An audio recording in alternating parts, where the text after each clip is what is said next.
You unlock this door with the key of imagination. Beyond it is another dimension, a dimension of sound, a dimension of sight, a dimension of mind. You're moving into a land of both shadow and substance, of things and ideas. You've just crossed over into the Twilight Zone.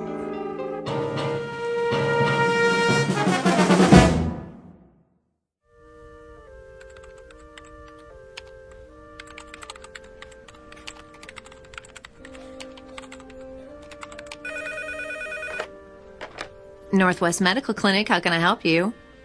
I'm sorry, Dr. Matheson is unavailable. He's taken a temporary assignment out of town. Can I make an appointment for you with one of our other physicians? Fine. Okay, let's see. How about next Tuesday at 2:45? Great. You'll be seeing Dr. Kyle Powers. You're welcome. Goodbye. Psst, Dorothy. What is it, Millie? Kyle gets another victim, eh? I know, right? How many of Dr. Matheson's patients is he seeing? Quite a few, which makes sense. He's got the lightest patient load at the clinic. Gee, I wonder why. Shh, Millie, someone will hear you. Well, maybe they should know what they're getting into before they see Dr. Doom and Gloom. Excuse me. May I help you? I have an appointment with Dr. Kyle Powers at 10:15. Another one bites the dust. Shh. Okay, what is your last name? Callahan. Okay, Callahan, let's see. Ah, yes, you were originally scheduled with Dr. Matheson. Yes, but I guess he's out of town for a while. I'm afraid so. Dr. Matheson accepted a year-long research position at a university on the East Coast. Oh. Kyle is seeing most of his patients. Like lambs to a slaughter. Millie? Mrs. Callahan, why don't you just have a seat over there in the waiting area? The nurse will call your name when the doctor is ready to see you. Thank you. That poor woman. I feel so sorry for her. If she's used to Dr. Matheson, she's in for a real shock. I know. I don't envy anyone facing their first appointment with Dr. Kyle Powers.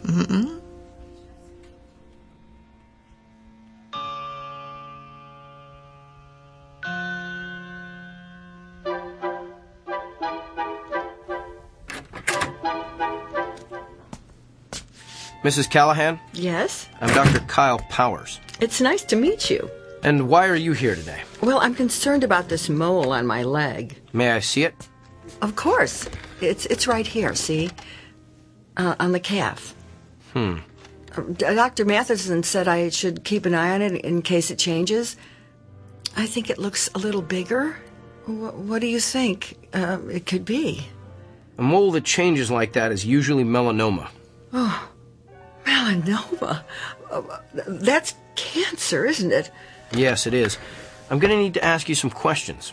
Oh, well, go ahead. When did you first notice the mole had changed? About a week ago. How much bigger is it? I'm not sure. 50%? No. 40%? 30? 10% maybe. Do you spend a lot of time in the sun? No. Has anyone in your family ever had melanoma? No, I don't think so. Did you ever have a severe sunburn as a child? No, not severe, no. Do you have a lot of freckles? No. Are you taking any medication that would weaken your immune system? Oh, I don't think so. What would weaken my immune system? Well, any number of meds. Azathioprine, benzotophine, chlorothianate. I don't even know what those are.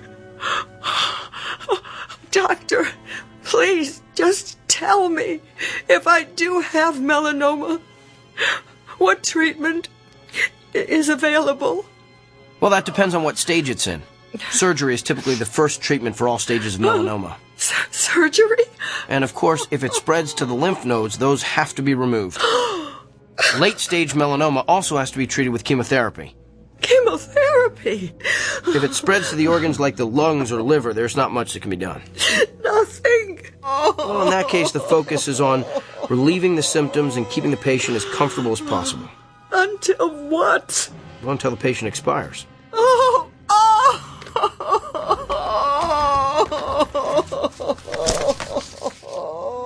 I'm going to refer you to a dermatologist. He'll perform a biopsy and then send a sample of the growth to the lab. If it is melanoma, the dermatologist will refer you to a surgeon for the sentinel lymph node biopsy.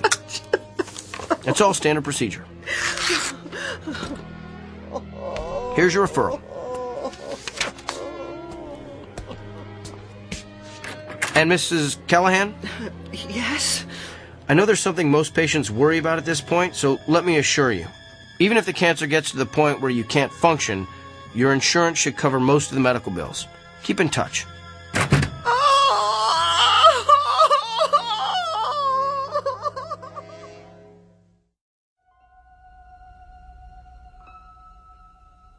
Meet Dr. Kyle Powers, a physician well-versed in and fascinated by the mechanics of the human body. Alas, he is also a man with an unmistakable disconnect between his intellect and his heart. For you see, the good doctor is lacking in one crucial area: the ability to take into account the feelings of his patients. But his next appointment is no ordinary customer with a stuffy nose or gouty foot. Awaiting him in exam room number 6 is a messenger who is prepared to give Dr. Kyle Powers a dose of his own medicine, a prescription that can only be filled in the Twilight Zone.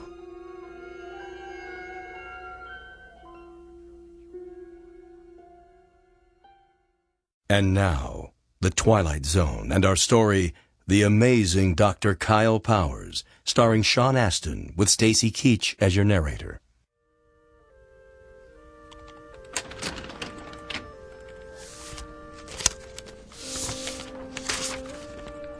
Kyle? Kyle. Yes, doctor? I told you, you can call me Bill. Okay. Bill? What is it? You saw Dolores Callahan this morning, right? Yes, the melanoma. No, Mrs. Callahan is not the melanoma. Mrs. Callahan is the widow with 3 children who has a suspicious mole. How do you know what she has? Have you been checking on my patients? Just the ones that have left here in hysterics. She was distraught. That's to be expected when you're facing cancer. Who's to say it's cancer? Why assume the worst and communicate those fears to the patient? Come on, Kyle. You've worked here a few months now. You should know that's not how we roll. I just provided her with all the facts. My guess is she's home right now making an informed, thoughtful decision about how best to address her illness. Really? Because after your interrogation, my guess is she's home right now making out her will. Look, we have a responsibility to make certain our patients leave here with a hopeful outlook. Our responsibility is to diagnose them correctly. What if we treat a patient for something trivial that's really something life-threatening? The golfer who collapses on the 17th hole from the heat, but who really had a stroke. The woman with the annoying little cough that turns out to be emphysema. The list is endless. Thyroid disorders masquerading as psychiatric problems. Lyme disease posing as arthritis. That's why I ask so many questions. The more facts I can get from the patient, the more accurate diagnosis I can make. So you're going to continue cross-examining our patients like it's the Spanish Inquisition? Look, doctor, I realize my technique differs from yours. It may not consist of the sycophantic mollycoddling you prefer, but I think you'll find overall that it gets me closer to the most accurate diagnosis possible. That may not mean anything to you, but it's the reason I get up in the morning. It's how I roll. Now, if you'll excuse me, I have a lot of patients to see. May God help every one of them.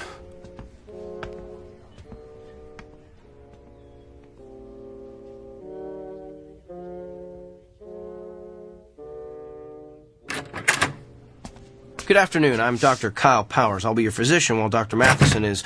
Oh! We are obviously not Eileen Richards. Obviously. The name's Beaumont. I seem to be in the wrong room, Mr. Beaumont. Let me just... You're in the right room, Kyle. You know me?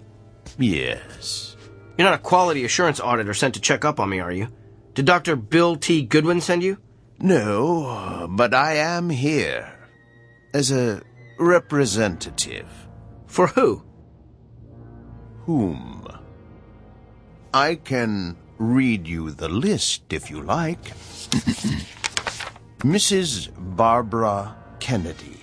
Mr. Emilio Rodriguez, Miss Dolores Delmonico, Mr. and Mrs. Samuel Stone. Those are all patients I've seen. Mr. and Mrs. Emil Saperstein, the very Reverend Arthur Buchanan. Some of them are patients I treated when I first started practicing. Mr. William Tanner, Mrs. Glynis Peabody. But how would you know I've seen all those people? The Sullivan twins, Katie and Kylie. Rabbi David Weisinger. The Honorable Judge Harrison J. Evans. Okay, I get it.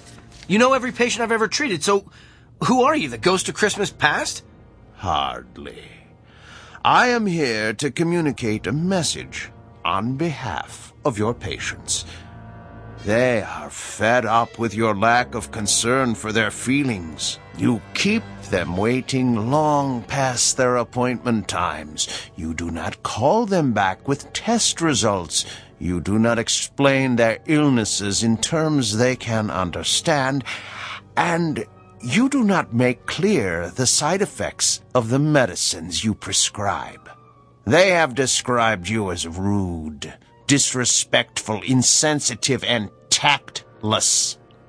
As one patient so eloquently summarized, Dr. Kyle Powers has the people skills of Attila the Hun. I get it now. You're an attorney. You're representing all those people as a part of some kind of lawsuit against me. I'm afraid not. I am simply here to, how shall I put it, keep things in balance. Look, I don't care if you're here as an attorney, an auditor, or my fairy godfather. All I know is I've effectively diagnosed and treated hundreds of patients. That's how I gauge my success, not by the number of friends I've made along the way. In short, I'm not broke, so I don't need fixing. In that case, I'm going to need you to sign this. What is it? It's a standard affidavit, stating that you are willing to pay the consequences of your actions. I recommend you read the whole brief before signing. I'm not reading or signing anything. Well, you're going to be one of the difficult ones, aren't you? We'll have to settle for a non-written agreement then. A simple handshake has sufficed in the past. I'm not shaking your hand either. Come now. It's just a handshake. The sooner you shake my hand, the sooner you'll be rid of me. All right, if it'll get you out of here faster, here's my hand. Thank you. Ow! What did you just do? Good luck, Kyle. Wait! What did you do to me?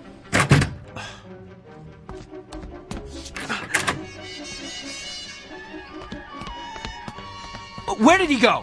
Can I help you, Doctor? The man who just left this room, which way did he go? You're the only one who's left that room in the last 10 minutes. Well, that can't be. I was just talking to him. I can page him if he's still in the building.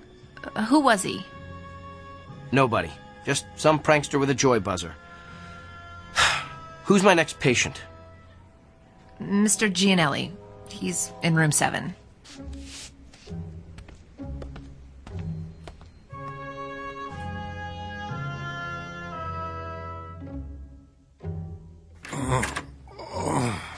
Good afternoon, Mr. Gianelli. I'm Dr. Kyle Powers. I'll be your physician while Dr. Matheson is gone.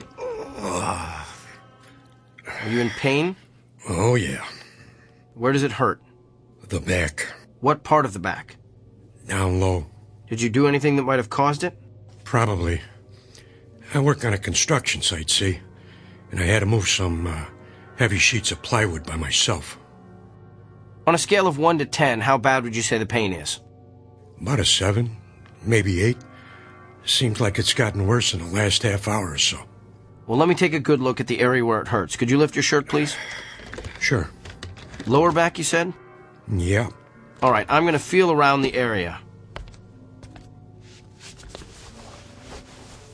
Hey, you gave me a shack. Oh, Doc, you okay? I don't know. I feel Ah! My back suddenly hurts. Yeah, must be going around. Oh, it just started out of nowhere. Maybe it's some kind of a kink. Let me see if moving around helps it. No, it still hurts. Excuse me, Mr. Gianelli. I'm gonna have to sit down over there. Hey. The pain stopped. Lucky you. That's odd. It stopped when I let go of you. Mr. Gianelli, I'm gonna touch you again. You're the doctor. Ow, Doc. You need to get a humidifier in here. Fascinating. You're done already? Yes, Mr. Gianelli, this is just a hunch, but is the pain you're feeling on the left side? Yeah. Does it hurt no matter how you move? Yeah. And you say it's gotten progressively worse? Oh, yeah. I think I know what's wrong with you. So do I. I pulled a muscle hauling around those stupid sheets of plywood. I don't think so, Mr. Gianelli. You have a kidney stone. You're kidding me. I'm convinced of it. I felt, that is, you have all the classic symptoms.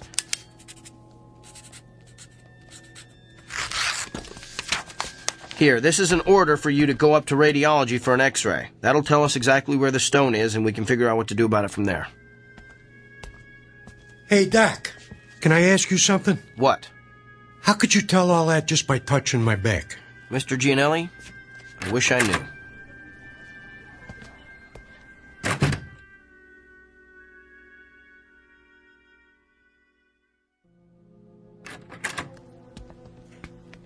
So, now that we can talk privately in my office, let me get this straight.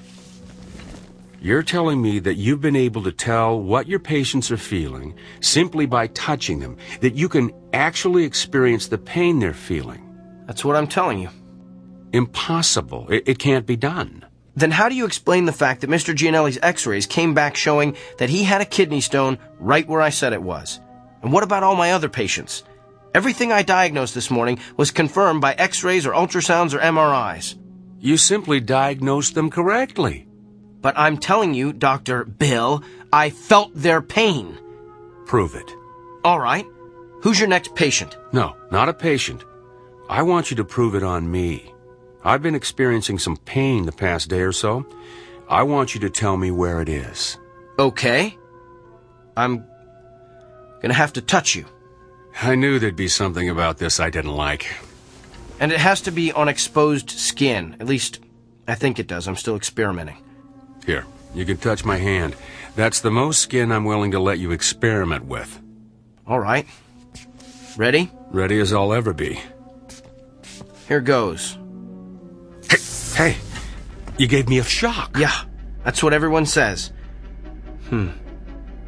Interesting. Well, what's your diagnosis, Dr. Kreskin? Well, I would hasten myself to a dentist if I were you. You've got a toothache. Top row, right side. I'd say second molar from the rear. Well, I don't know what to say. No need to say anything. Your expression says it all. What is it, Dorothy?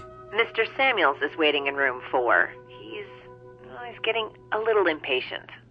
Tell him I'm on my way. There's got to be some kind of logical explanation for this. Fine, we'll talk later. Oh, by the way, you might want to have that corn looked at. The one on the big toe of your left foot. Feels like it's going to burst right through your shoe. Okay, now you're just showing off.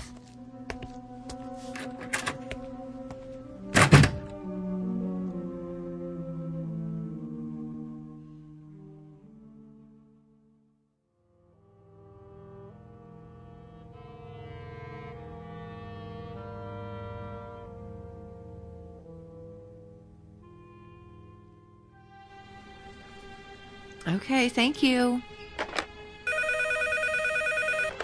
Northwest Medical Clinic, may I help you? I'm sorry, he isn't in yet. Can I take a message? I'll let him know. Thank you. Hey, Dorothy. Another reporter for Kyle? Yeah, that's like 25 now. Ever since word got out about his gift, he's become the most popular doctor at the clinic. I know.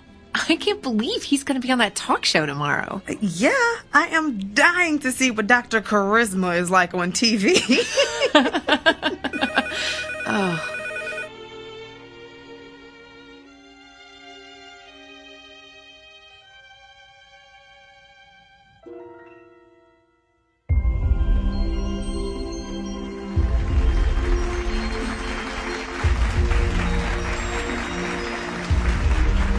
Welcome back to Barbie Porterson's Wake Up Call. I'm Barbie Porterson, and this half hour I'm going to have part 3 in my series on how I've managed to stay young looking the natural way without the use of drugs or surgery.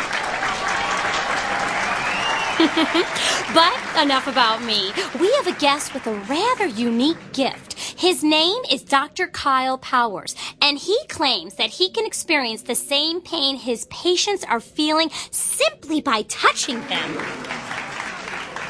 Doctor, it's good to have you with us today. Thank you. Now, why don't you tell us exactly what happens when you touch one of your patients? Well, in a nutshell, I experience exactly what the patient is experiencing. I can feel where the pain is in their body, how intense it is, what might be causing it, and I'm then able to provide an accurate diagnosis. Amazing! Would it be possible for us to get a demonstration from you? Of course. Do you have any discomfort or pain that's bothering you? As a matter of fact, I do. Let's see if you can guess what it is. Now, what do I need to do for this demonstration? Nothing. I just need to touch bare skin. Oh my, careful, doctor. We're a family show. You can just give me your hand. All right, here you are. Oh, I think a spark flew between us. Don't tell my husband. Interesting. So, what's your diagnosis? I believe the pain you wanted me to identify is a sprained muscle in your left thigh. Feels like you've probably been working out a bit too rigorously at the health club. Ooh, that's amazing. That's exactly how my own physician diagnosed it. But it took him 20 minutes. Doctor, you truly have a special gift. There's something else, though. What? Your head. You have a headache. Are you coming down with something? Of course not. I'm fit as a fiddle. I stay fit the natural way. There's definitely something there. In fact, it's not just a headache. There's pain in several very specific locations in your forehead.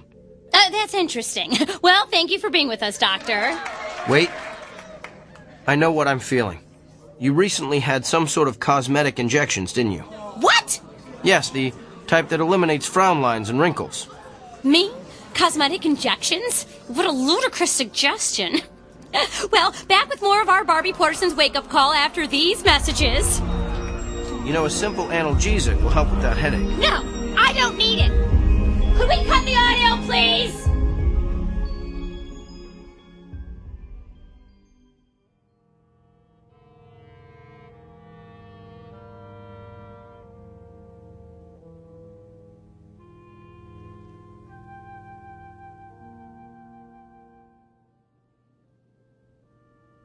Yes, I think that would be quite agreeable.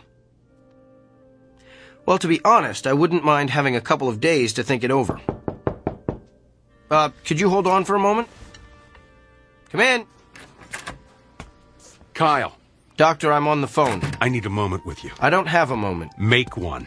All right. I'm sorry, can I call you back? Thanks. That was extremely rude. And what are you staring at? You look so pale. Do you feel all right? I feel fine. Just a little stressed, and your intrusion doesn't help. So what's so urgent that it can't wait? Well, let's start with the waiting room overflowing with your patients. I had an important phone call. With who?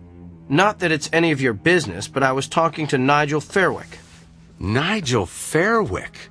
He's the TV producer who creates all those vapid reality shows. Why would you want to talk to him? He wants to produce a television show starring yours truly. You're kidding me. Didn't he see that debacle of a TV interview you did the other morning? Yes, in fact, that's why he wanted to talk to me. Apparently the show's ratings skyrocketed after I outed Barbie Porterson. The interview is all over the internet. And this TV show of yours will allow you to perform additional acts of benevolence for the public good? Sometimes. but mostly will consist of me diagnosing the illnesses of actors, political figures, and even world leaders. Doesn't it bother you to exploit your gift like this? Exploit? You just don't get it, do you? I'm not seeking these people out. Nigel Fairwick, the newspapers looking for interviews, those patients in the waiting room, they're all coming to me. I'm the solution to their problems. I'm the answer to their prayers. Spoken like a man with a true messiah complex. There's just something about your gift I've been trying to figure out. If you can feel your patient's pain, then you must be able to feel other things as well. Like what? Like their emotions. You must be able to feel their fear, their anxiety, their despair. Do you feel those things, Kyle? I feel them. Then why don't you ever talk about them?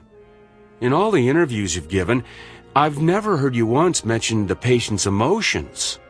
Because it's irrelevant. It's the pain that helps me diagnose the illness. Besides, those feelings only last as long as I touch the patient. So you shove those emotions aside. The way you've done with your own emotions all your life, I guess. Don't you see what you're missing? You could be relating to your patients in a way that no other physician could ever hope to achieve. You could treat your patients on every conceivable level, not just the physical, but the emotional, the spiritual. Kyle, you're the winner of some sort of cosmic lottery.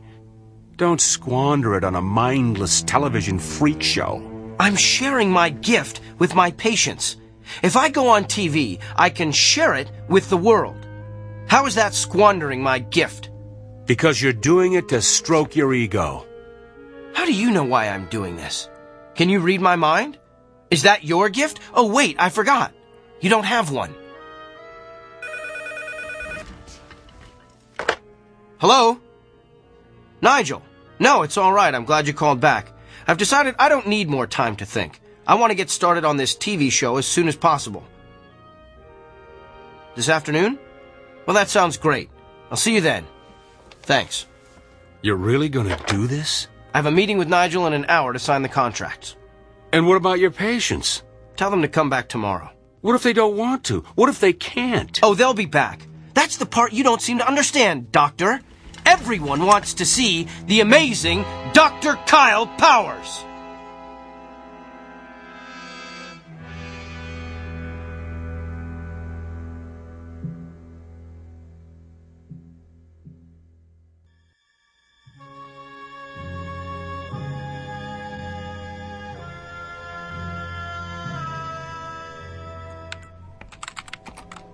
Well, Dorothy, my last patient has left the building. Let's start closing up shop. Way ahead of you, Doctor. Hey, I put the TV on in the waiting area. Kyle's TV show is about to start. Oh, I don't want to miss this. Oh, yes. We shouldn't miss the circus when it comes to town. Come on, Doctor, it started. I'm coming.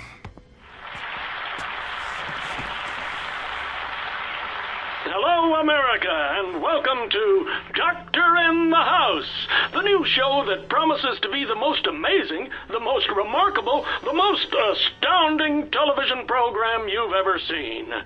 I'm Gil Montgomery, and I'll be your master of ceremonies. Master of hyperbole is more like it.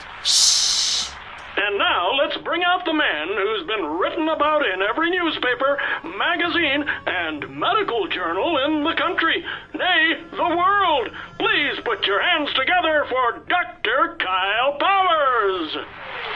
Wow, a standing ovation. You'd think he was the second coming.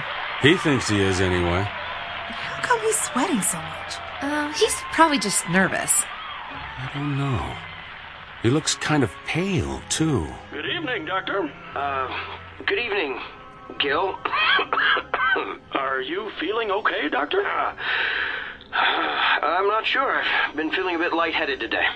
Well, physician, perhaps we'll give you a chance to heal thyself later in the show.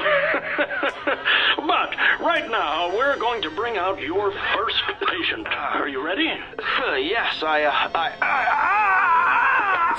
think he fainted. Oh, no. Perhaps we should go to a commercial. What's wrong with him? He's not getting up. Can somebody help me, please? Is there a doctor in the house? I better head down to the studio.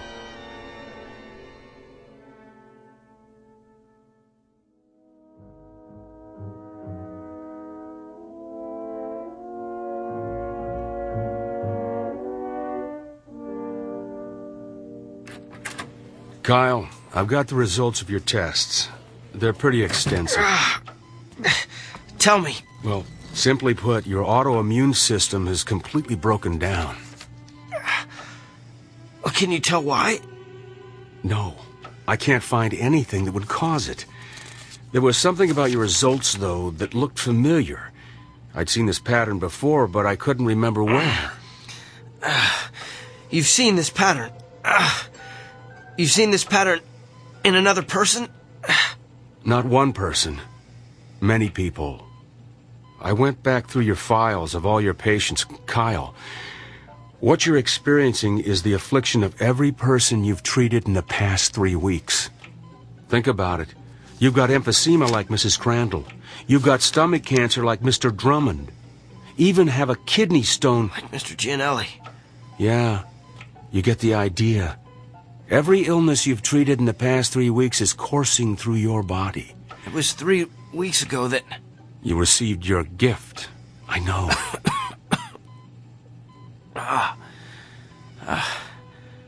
How long do I have? At the rate you're deteriorating, I'd say you've got 24 hours. No. That just can't be. Look, I know you're in a lot of pain. We're going to do what we can to make you comfortable. I want to run some more tests. There's got to be a way to beef up your immune system. Bill,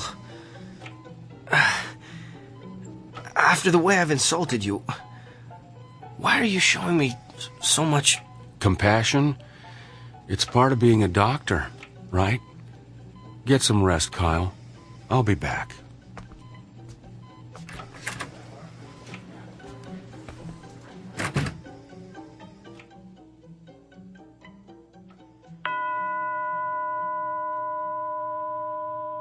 The time is now 9 p.m.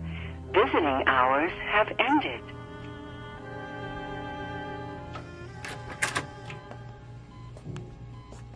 Bill? I'm afraid not. You? What are you doing here? I wanted to see how you're feeling. By the looks of you, I'd say you're knocking at death's door. You did this to me, didn't you? No. You did this to yourself. Remember our agreement? The one we shook hands on. The one you refused to read. You violated, let's see, Section 3, Paragraph 9, which states, the party in question will refrain from using his gift to advance, hasten, or otherwise promote his own personal agenda. You were given a gift intended to help you better understand your patient's feelings. But you managed to use it for your own gain. Quite an extraordinary display of abuse, really. In short, your discomfort is your own fault. And you are uncomfortable, aren't you? I sense that you're feeling more than pain. Yes. You feel the agony of every patient you ever intimidated or demoralized or humiliated. You feel their despair. Tell me about them, Doctor. Tell me about Mrs. Fitzsimmons. I believe you told her last week she has a spot on her lung. Can you tell me what she's feeling right now? She's afraid she'll die without seeing her grandchildren. And what about Katie Morgan, that college student who's been having dizzy spells? You sent her for a brain scan yesterday. She's afraid she won't be able to marry her fiancé, have children, grow old with a loving husband.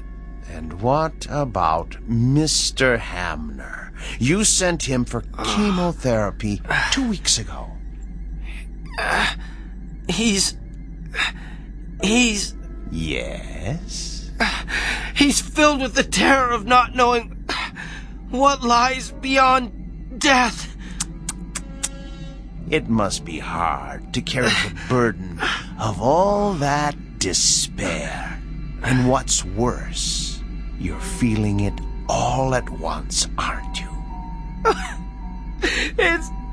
It's worse than the pain. I can imagine. It must be unbearable. So tell me, Doctor, on a scale of 1 to 10, how bad is the despair? What? How much worse has the hopelessness become in the past hour? Don't! 40%? 30? Stop! Is there a history of anguish or misery in your family? Please stop!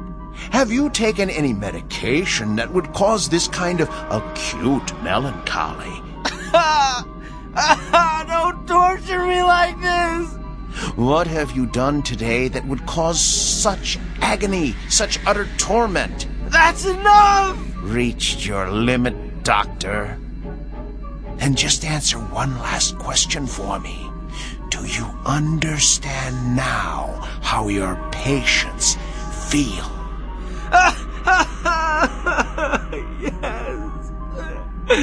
Yes. I would prefer death to this much despair. All right, then. Since you're already at the end of your rope, I suggest we end it as quickly as possible. I'm going to touch you one last time.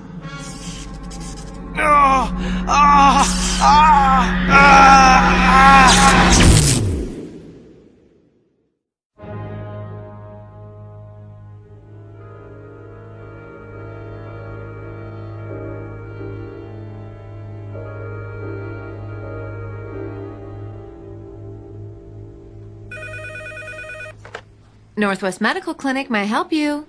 Sure, let me transfer you. Hey, Dorothy. What is it, Millie? It's a shame about Kyle, isn't it? Yeah, a pity it had to end the way it did. I mean, for a little while, he had it all, and now, well, you know. How have his patients been taking it? Not well. Of course, I have to tell them what happened when they called to make an appointment. That's a shame. But, you know, at least Kyle is at peace now. Yeah. Well, he seemed very peaceful when I gave him his messages this morning. I guess a full recovery will do that to you. That and a near-death experience. Yeah, but it is too bad he lost his, well, you know, his gift. Yeah. I wonder what it's gonna be like for him now. Just seeing patients as plain old Dr. Kyle Powers.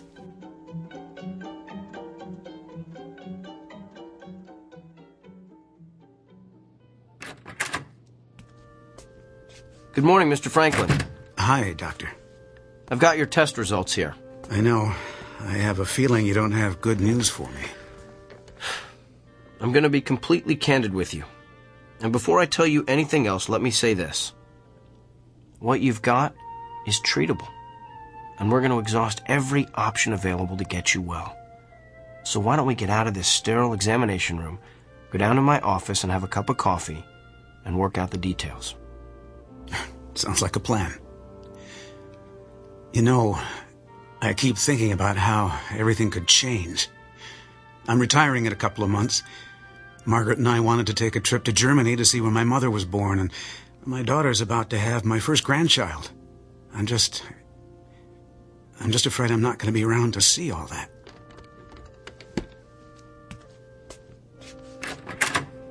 Mr. Franklin, I know exactly how you feel.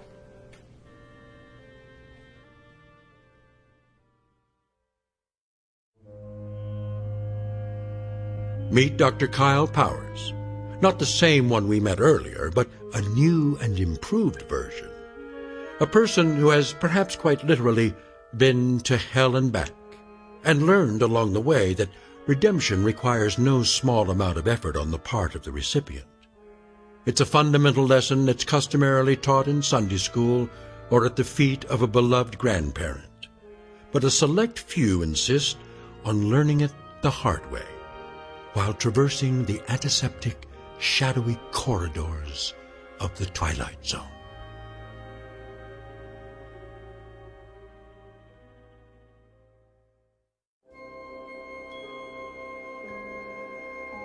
Hi, this is Carl Amari, producer of the Twilight Zone radio dramas. I'd like to take a moment to tell you about our official website at twilightzoneradio.com, where you'll get the latest news and information on these Twilight Zone radio dramas. Plus, at twilightzoneradio.com, you can digitally download 3 free episodes or any of our episodes for only $1.95 each. In this age of ever-changing technology, we've decided to make these episodes instantly available to you by making the Twilight Zone radio dramas a digital download-only series. This means that this series will no longer be offered on CD. The CD collections at our website are now being offered while supplies last at buy one, get one free. So be sure to get your favorites before they're sold out. Be sure to visit us often, and I'll see you in the zone.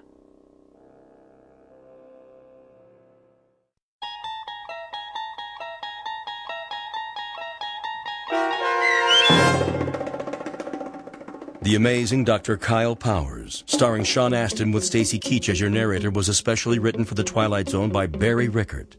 Heard in the cast were Pat Fraley, Joby Cerny, Robin Moeller, Ty Davis, Ellie Weingart, Alex Sopner, Emmy Bloom Regali, Rob Riley, and William Dick. The producers of The Twilight Zone wish to thank CBS Enterprises and the Rod Serling estate for making this series possible. This copyrighted radio series is produced and directed by Carl Amari and Joby Cerny for Falcon Picture Group and Westwood One. Sound design and custom Foley effects for The Twilight Zone were done in the Cerny American Sound to Picture Theater by Todd Beyer, Craig Lee, and Tim Cerny. To learn more about the Twilight Zone radio dramas and to contact us, visit our official website at twilightzoneradio.com. Doug James speaking.